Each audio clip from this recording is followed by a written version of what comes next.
এটা আব্বা আমি নু বারে মেহান বাদাই না হ্যাঁ বাবা রে আমি তো চৌকো দেখি না বাবা আমি বন্ধু তুমি অতদিন পরে কই আসলাই আমি নু শহরে চাকরি পেয়েছি সরকারি চাকরি পাইছো কি সরকারি বাবা চাকরি দিছে আব্বা আমার অসহারি চাকরি ও সরকারি চাকরি দিছে হ্যাঁ মাশাআল্লাহ মাশাআল্লাহ এটা তো লাতা লাতা বড় জিনিস আছে আচ্ছা তোমার ডিউটি কিটা বাথরুম পরিষ্কার করে পাড়া দে বাথরুম পরিষ্কার করে ভাড়া দাও আব্বা চিন্তা হলো না যেতবার পাড়া দেই অতবার বন্যা লিয়ে লেপি যেতে পারি শান্তি মতো একটা পারি আমি তোমার ডাক্তার করো হ্যাঁ ও ওকে আচ্ছা তোমার চাকরিটা তো ভালো ভালোই ভালো মাশাআল্লাহ দা হইল আচ্ছা আচ্ছা দোয়া আছে দোয়া আছে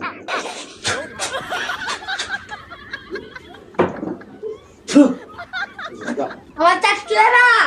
আমার আব্বার ভিডিওটা ভালো লাগলে লাইক কমেন্ট শেয়ার করে দিবেন ধন্যবাদ ভালো থাকবেন বাপ পুত্র অভিনয় কিরম হয়েছে আপনারা কমেন্ট বক্সে জানাবেন ধন্যবাদ